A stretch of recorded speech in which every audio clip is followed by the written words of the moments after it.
Miami made an adjustment to the starting lineup and paired it with some incredible defense, as well as Duncan Robinson's timely shooting from behind the arc to result in another blowout win over the Bucks to take a 2-1 lead. But while the Heat made all the right moves to come away with a victory, injuries could affect this team's chances moving forward. We break down what went right and give you the latest updates in today's episode of Locked On Heat. You are Locked On Heat, your daily Miami Heat podcast. Part of the Locked On Podcast Network, your team every day.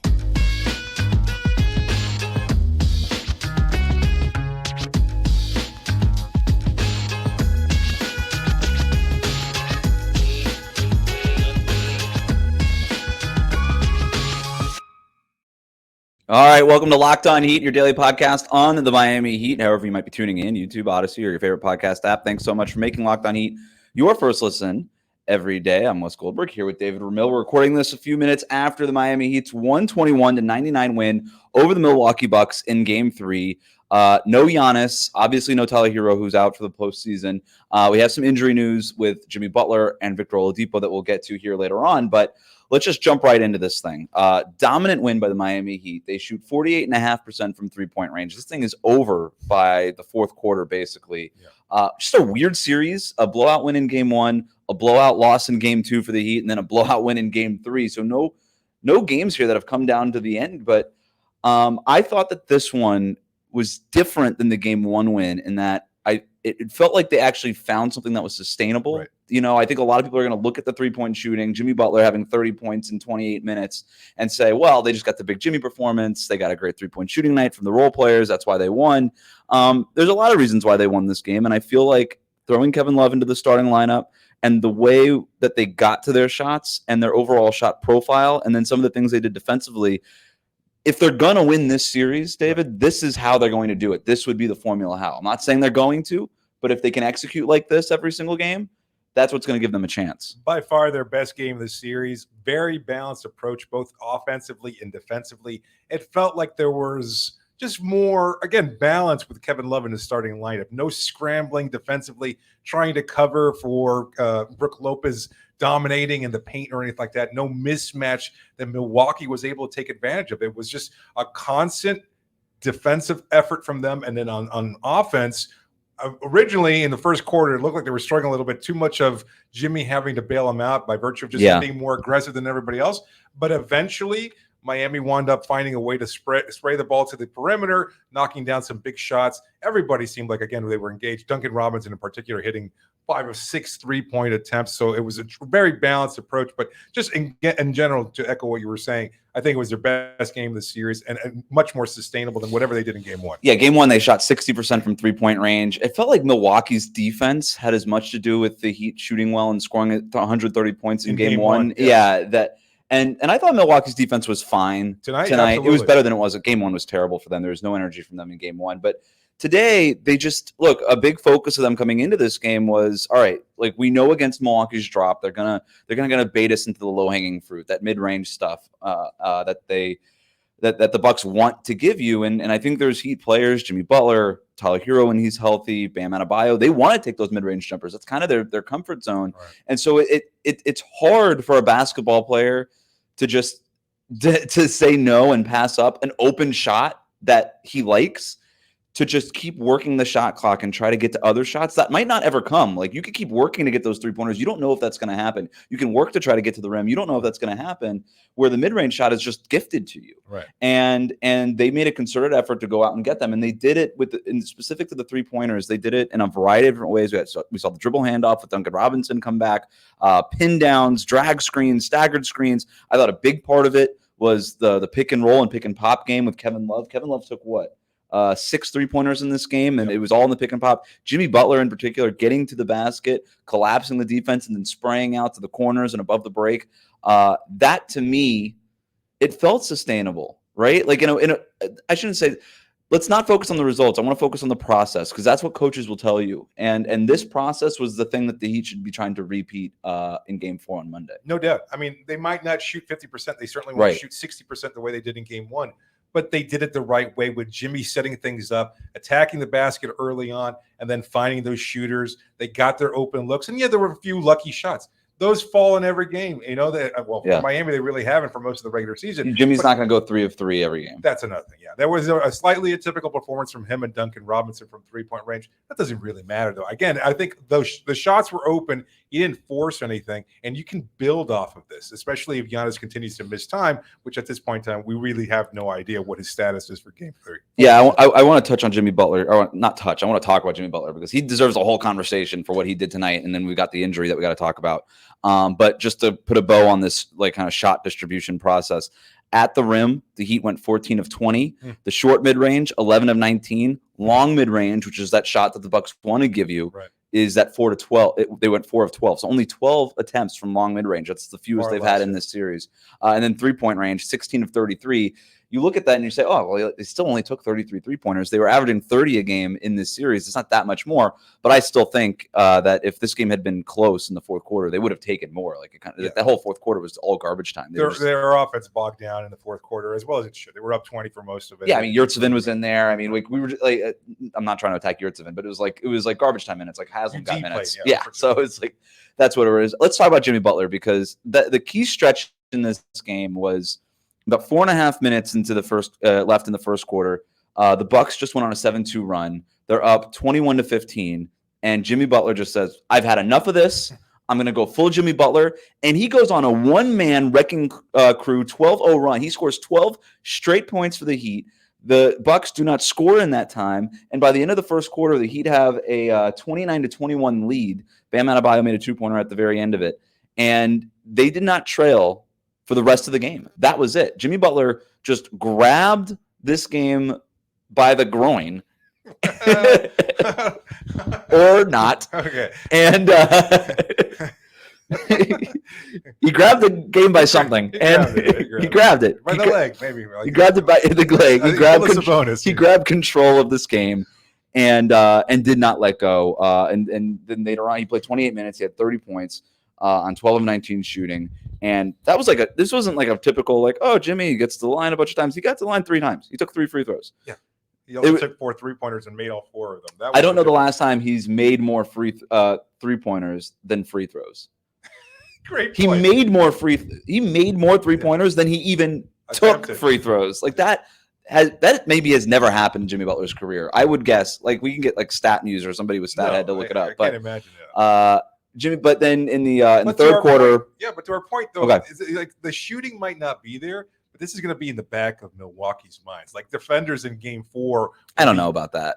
I think they'll be aware that Jimmy's willing, if not able necessarily, to connect on that shot. They were playing so far off of him. It wasn't quite like Draymond on Russell Westbrook or like Caitlin Clarking in the semifinals against South Carolina, but they were like that screen from Bam or Kevin would come and they would just drop far below it because Jimmy was doing all that work. I mean, he did have 2 of those 3-pointers on that 12-0 run. Yeah. But obviously the book is out on Jimmy Butler. You know what he wants to do. And he took those shots. And it's a weird standstill shot.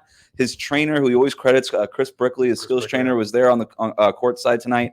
But, I don't know, man. Like I think they're going to continue to give him that shot. But they always say, like, you got to take those shots. And I'm glad you brought it up because you don't really see guys go under that much in the regular season. We always talk about playoff Jimmy, and it's like, okay, that's when he starts taking threes. Do you think a part of it is you get more specific game plans against specific players in the playoffs, and you start seeing guys drop off of Jimmy, play off of him that far, where they're not really doing that in the regular season? They're usually just playing their defense. You're trying to take away his strengths rather than play to the aberrational type shooting performance that we saw tonight. It's Drew Holiday, and you got to give him credit. He was unbelievable. Fantastic performance, especially in that first quarter. It looked like the game was going to go completely his jersey. Yeah, he was so disruptive, attacking, making big shots. He was their leading scorer at one point. He wound up struggling for most of the game offensively afterwards, but early on, he looked like he was just incredibly dominant and harassing Jimmy to the point where I think Jimmy was taking it very personally. You could see him calling for the ball, wanting that isolation against Drew, trying to put up a shot. Sometimes it fell, sometimes it didn't. It was a great matchup on both ends. And then eventually when he gave him that space from behind the perimeter, just said, you know what, you're going to give it to me, I'll take it. And he hit 4 of them. So you're not going to expect it. But either way, like in Game 4, I could see them having that in the back of their mind and understanding that Jimmy can drive past that initial defender on the perimeter and create a shot opportunity at the rim because he's not scared taking it to Lopez the way that we've seen other players be. Jimmy isn't. Yeah, because he would get that. He would actively find that switch, right? Like he would get Kevin Love, or if Kevin Love was in, Kevin Love started power forward, and then Bam would sub out, and then Kevin would slide to center. Right. So sometimes, and Brook Lopez was generally matched up on him. So he would have Kevin Love set the screen, and then he would get Brook Lopez in the switch, and then he would just get downhill against Brook Lopez. But even to your point, like Jrue Holiday was in his jersey, he was in his shorts the entire game, and it was like, and Jimmy was like, all right, you could be here, but I'm bigger and I'm stronger than you. And he would back him down, and Jrue would play great defense. I mean, the Athletic Player Survey just named Jrue Holiday the best defender in the NBA. And you watch games like this, and you're like, yep, that makes sense. I get it. I get why. And he's extremely bothersome. But then again, Jimmy is just stronger than your average NBA player. He's bigger than Jrue Holiday. And there was a lot of times where he got, like, Jrue Holiday was playing good defense, and he just shot right over him and made the shot, with that like little kind of 2-foot fadeaway that he tries to get off of and things like that. So phenomenal Jimmy Butler game. This Jrue Holiday, Jimmy Butler thing, with the absence of Giannis, and to a certain degree Tyler Herro, I suppose, has sort of become the matchup of the series, right? Like these are the two stars in this series right now. It's Jrue Holiday, who's been Milwaukee's second best player all season. Right.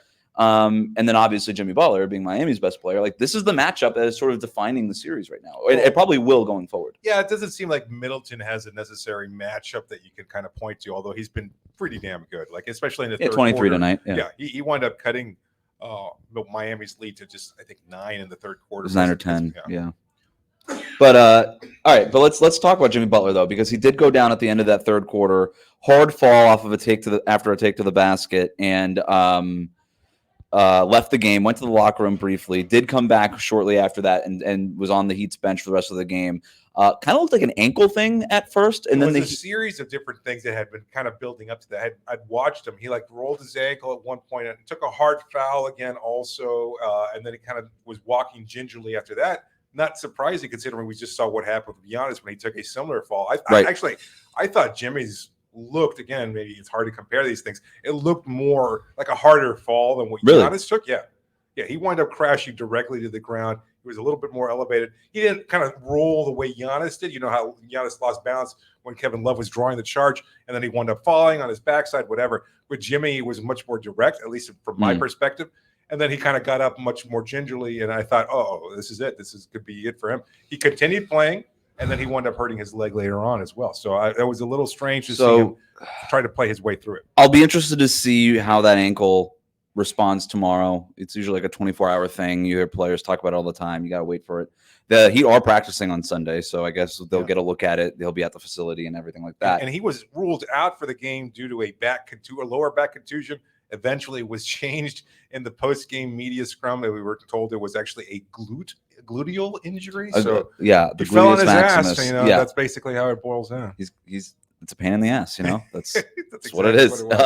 He's questionable for next game. Pain in the ass. I don't know if he's questionable, but too early for that. We have no idea. Spo did say that he could have come back into the game. Yes. He said there was a 20-point lead when he kind of got the word from the medical staff that Jimmy could play, and he's like, if the Bucks had cut the lead at that point to 15, he probably would have put Jimmy Butler back in the game. Obviously, Milwaukee never did that at that point, and so you'd like to believe that if he was able to come back in the game, that he's not going to miss any time. But like I said, I kind of want to see how this ankle responds, and you want to see how his body responds. But Jimmy Butler, like, if you look at his Instagram, he's got IVs like every other 30 minutes. Like, it's just, he's getting massages and body work done all the time. So I'm sure he'll get the requisite amount of work. I'm not as concerned. If I'm a Bucks fan, I'm very concerned about Giannis. But if I'm a Heat fan, I'm even more concerned about Victor Oladipo now, because Victor Oladipo in that fourth quarter, garbage time minutes, Victor Oladipo just doing Victor Oladipo things in the fourth quarter, getting to the basket. I thought he had a phenomenal game. I thought his ball pressure was so important in this one. Created a couple turnovers, a few turnovers that he didn't get credit for in the box score. It was just ball pressure would lead to a bad pass, and then whatever, and then the Heat end up with the ball. He was great. He was great in this game. And in the fourth quarter, drives to the basket, and he plants on that left knee, and it buckles, and it goes to the floor. And you can immediately see the look on his face of disbelief, of just, I cannot accept calling this right for now. Somebody to the sideline. Eric Spoelstra saying that he wasn't sure if it was him or their head trainer. Then immediately needing help. And then Spo walking over right away. And you don't really see that from a head coach. No, helping him off the floor. And helping him off the floor to the locker room. Teammates huddled around him. Udonis Haslem, everybody else. Words of encouragement. Victor Oladipo exits, goes to the locker room, everybody at Kaseya Center chanting his name. But the stretcher did come out. He denied the stretcher and did walk off. Not quite under his own power, but did walk off. You hope for the best for Victor Oladipo. It's not the surgically repaired right knee, which I guess is good news. I'm not a doctor, but I suppose that's better news than having hurt the right knee. So there's that, I guess. But it's just for a guy that's dealt with as much as he's dealt with over the last few years, it was tough to watch. Yeah, it was the dark cloud from the silver lining of today's win. It was hard to watch it again, knowing everything that he's gone through. And we've been critical of his play, but not critical of him as a person. And you always root for somebody who's had to kind of make the comeback that he has and fight through injuries for years and everything else like that. And you at least you saw the very best of Victor Oladipo earlier in the game. Not that matters. It's not about the game necessarily. It's about the person, the player, and everything, all the adversity that he's faced for him to face potentially yet another injury. And we're being very premature and speculative here. Eric Spoelstra said after the game, he doesn't know what's going on. But again, he was even dejected. Players were dejected. They talk about that as well. It was a tough moment. And you can only hope for the best. And look, if we have to kind of take it out and zoom out and say, well, what happens to Miami in Game 4, assuming that Oladipo likely won't be playing?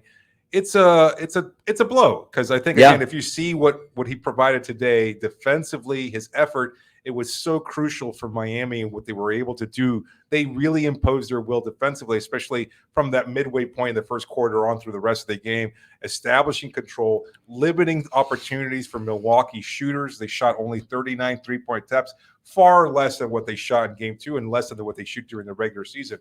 And so Oladipo was a big part of that. I think there was a lot of great help from Oladipo, Lowry, just everybody in general was. Yeah, we talked a lot about Martin too. We talked a lot about Miami's sort of offensive game plan. Defensively, the game plan was just put as much pressure on the ball as possible. Just bother the Milwaukee Bucks offense. Just bother them. Don't let them flatten them out. Don't let them get to the things that they want to get to. And it worked. And there are times where Victor Oladipo is not the best option for this team, right? We've been critical of Victor. It's not been his best season. Poised offensively tonight, though. He was. And defensively, this was the kind of game that was made for the kind of impact that he can make. So if you don't have him going forward, maybe there's minutes that you can give to Haywood Highsmith. They did kind of go 10 deep with Cody Zeller later in the game. Yeah. But Oladipo got real minutes. He comes in at the end of the first quarter, played a big portion of the second quarter, kind of giving Jimmy Butler a break. So I don't know. Maybe you can give those minutes to Haywood Highsmith, but like there's a difference between Oladipo, who's been in the playoffs and knows what these situations are like, versus Haywood Highsmith, who's very green. We like Haywood Highsmith, and there's something that he could possibly do in this series, but he's green when it comes to playing on this stage. So all of that, we'll figure it out. Again, we don't want to go too big picture on this because we still want to see what the prognosis is on the knee, but it is at least worth mentioning. Let's spin it forward a little bit. The starting lineup, they go with Kevin Love. Yep. Not surprising. I think that there were maybe a couple of different lineups that they could go to. I'm interested to see if they would have gone to Kevin Love if they got word that Giannis was available for this game. Yeah, that's a good point. But if Giannis would have gone with Caleb, you think? It's possible that you go with Caleb. I don't know. I still kind of think they would have gone with Kevin, but then they would have had maybe Kevin guard. No, because they would have still had Kevin guard, Brooke Lopez, and then Bam is on Giannis. So, and then Bam in this game was guarding Bobby Portis because Portis started in place of Giannis. So either way, I think Kevin Love did enough tonight to warrant getting the starting nod in Game 4. Yeah, pairing his minutes with Lopez, I think, was a big part of it. He was really just effective. The big body, the high IQ. Like, they're both slow. They're both older at the stage of their respective careers, but it was a really good matchup because Lopez was he was dominant in Game 2, and he set that pace early on. But they were able to play a faster pace in general, even with Love out on the floor. I think it started off with a defensive effort. He kept Lopez away from the rim. He kept him away from boards. Just 3 rebounds for Lopez. It was crucial in Game 2, and I think Love did a fantastic job of limiting Lopez's. Took him out of the game, man. Yeah. And from that point forward, they couldn't really generate much of anything. Like, with the exception of Drew Holiday taking things over in the first quarter and then Chris Middleton in the third quarter, their offense was a lot more bogged down. We thought after Game 2, they were incendiary. And that was, again, an aberrational shooting performance on their part. And yet it felt much more sustainable after a recap of that game. And in the day after, when we were analyzing what happened in Game 2, we thought, Milwaukee was going to continue to build off of that. Instead, Miami kind of flipped the switch a little bit. They changed things, tweaked things, particularly on the defensive end, I think, Yes. and then it wound up leading to a much more balanced, controlled game from them. So yeah, man, I'll eat it, man. I said there's no way the Heat win this series after game 2 based on what I saw. Like, I thought the size was too much and whatever. This is a good Kevin Love night. We've seen good Kevin Love nights. We've also seen what it looks like when it's a bad Kevin Love night. Yep. So I don't know if that performance is sustainable, but he took Brook Lopez out of the game. Also credit to guys like to the guards who made those entry passes to Brook Lopez really difficult with the pressure. A lot of like picking up at half court in this game, like a lot of kind of stuff. And you heard in practice on whatever day, that Friday, that this was going to be the game plan, that they were going to have to pressure more. They were going to just have to make the passes harder. They were going to have to get over those screens. They would just have to play harder. Sometimes that's the biggest, just play harder. And they didn't play that hard in game 2, and they played really hard in game 3. Now they're up 2-1 in the series with another game at home on Monday night. I think we'll see the starting lineup again. In terms of Giannis, I have no idea if he's going to play. If he is going to play in this series, this feels like a hell of a time for him to come back, given that his team is down 2-1 with a game on the road. If you go down 3-1 in this series, you can't take that chance. I mean, I would, unless he's extremely hurt. And that's the thing. It's supposed to be a pain tolerance thing from the Bucks reporters. We didn't find out he was out until minutes before Adrian Wojnarowski of ESPN tweeting it before everybody else. Even as we're sitting there, I think even a Bucks reporter wound up asking Coach Budenholzer if Giannis was indeed out for the game. He said yes. Yes. Yeah, not too happy about it, but I think it he was asked any risk on his any update on his status. No. Yeah, and that was the press conference. I would have. Again, I'm speculating here. My feeling is that he might have been able to go if it was a Game 7 type situation. I don't know. Okay, so this is what I've been thinking. I've heard from some Bucks people let's speculate. That maybe they sent him out, especially after the convincing Game 2 win. No need to force him out on the floor and re-aggravate that injury, especially when it looks like you may have kind of stolen momentum from Miami. Instead, Miami winds up reclaiming that momentum, and you wonder whether or not there's any way of keeping Giannis off the floor in Game 4 unless it becomes an extremely dire situation for him. Yeah, on one hand, I've heard the argument, well, if he was going to play in the series, you probably would have played Game 2 because you lost Game 1 at home, and like to go down 0-2 at home and then go on the road, right? Like that's just too risky. At the same time, it's very early in the series. You could go down 0-2 and still have Giannis come back and end up winning this series. Like it's so early in the series. So I don't know. I don't know how much credibility I give to that argument, but it really does feel like in Game 4 with the risk of going down 3-1, I think if he's going to be able to play in the series at all, it kind of feels like he's going to have to play in Game 4. Yeah. And then there's the other part of it too, is if you're rushing him back because there's a risk of going down 3-1, how effective will he really be? It's still Giannis. He's going to be effective. He's still he's got a gravitational pull onto himself. Like he is a difference maker. Yeah. And so I don't know. Again, it's all speculative at this point. We'll see what happens.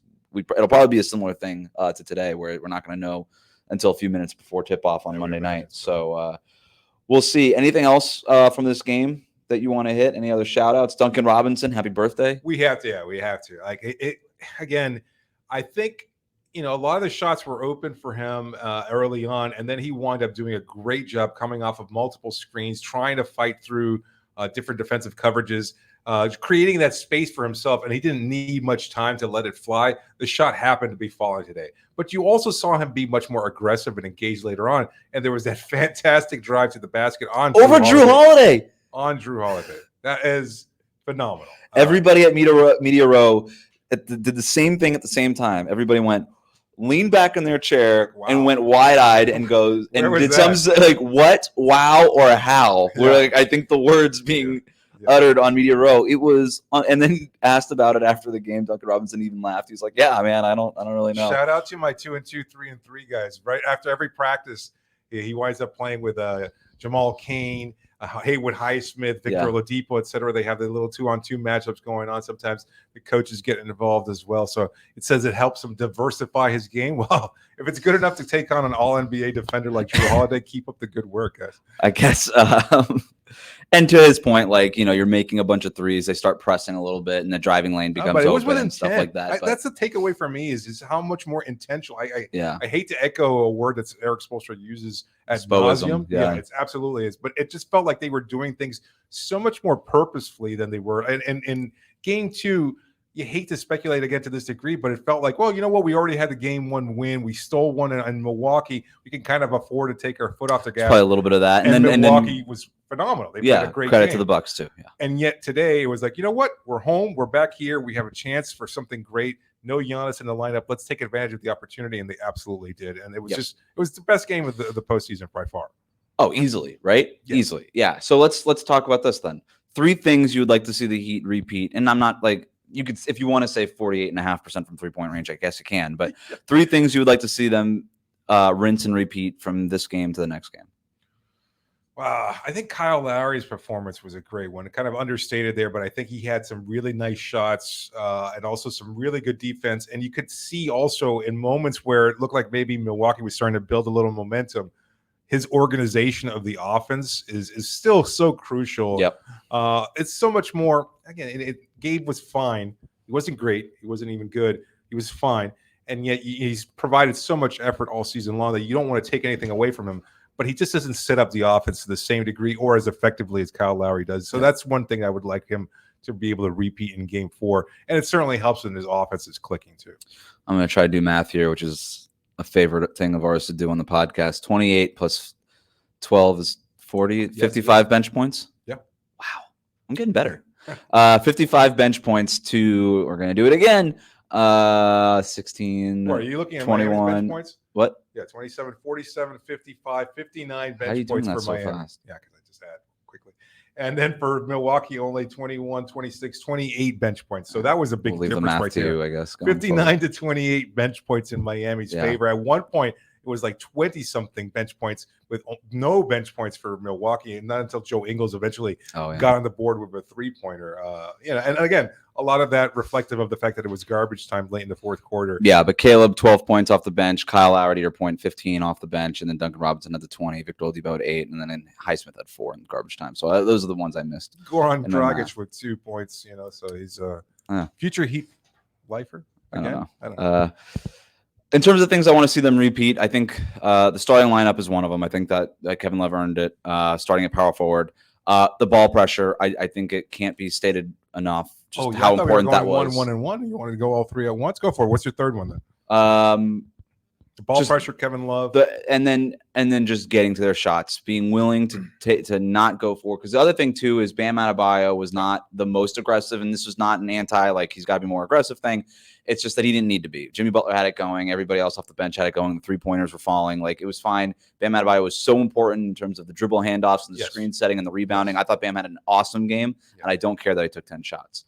But there's also going to be games where he takes more than 10 shots, and he's not going to be taking them from 3-point range, and he doesn't usually want to get all the way to the basket. He struggles. So I want to see what happens as this progresses. The Bucks now, the pressure shifts to them. They're going to make adjustments. But if you could counter those adjustments and make sure that you're still getting those 3-pointers up and getting to the rim, and you're just not taking the low-hanging fruit, which is so easy for a basketball player to want to take, especially these basketball players. Can they make an adjustment though? Like, we're talking about this, I'm sure they'll do some things differently in terms of how they move the ball around to a certain degree, and you can hope that those 3-point shots fall. But aside from reintroducing Giannis into the lineup, what other alternatives do they have? It doesn't feel like they have depth without a doubt, but I don't know that I think there was a lot of times where their switches got confused and stuff. I think maybe you can bring Brook Lopez a little bit higher up to the level. He's capable of doing it. They just prefer not to. Okay. There's things that you could do. And you could just fight over screens better in general. I thought Miami's energy was way higher tonight than Milwaukee's. There's just like that kind of stuff, I think, for sure. And then maybe doubling Jimmy Butler. We didn't see a whole lot of that. Maybe they try to do that. Like, there's things that they could do, but it's going to be up to the Heat to see what that is, react to it, respond to it, and still get to the triggers and the kinds of shots that they want to get to, because they got threes from all over, all around the horn, right? Like, it was coming from everywhere. They were getting to the basket. They got to keep doing that. That's going to be, to say what Spo said before, like, it's this whole series is about who gets who to blink first, and it felt like the Bucks got Miami to blink in the last game. The Heat got the Bucks to blink in this one. It's going to be the same question in game 4, but can you just keep getting to the spots and keep getting to the offense that you want to get to, and then defensively, the pressure, the picking up half court, Kevin Love, if you can get another big performance from him against Brook Lopez again, like, that's the kind of stuff, if they repeat, then they have a chance in this series. I'm still not ready to say that they're going to win this series. There's too many mysteries, too much stuff with Giannis. Who knows? But this is the formula. and they got to try to find a way to stick to that formula even when the Bucks counter. Yeah, I want to see Spo continue to make adjustments because I think he did a fantastic job of toggling the right combination of players out on the floor. It always felt like it was effective. And again, maybe a lot of that was just the effort part of it, but they were really, really good. It seemed like there was, again, a balanced flow to the rotation that we did not see either in game 1 or game 2, despite the game 1 victory.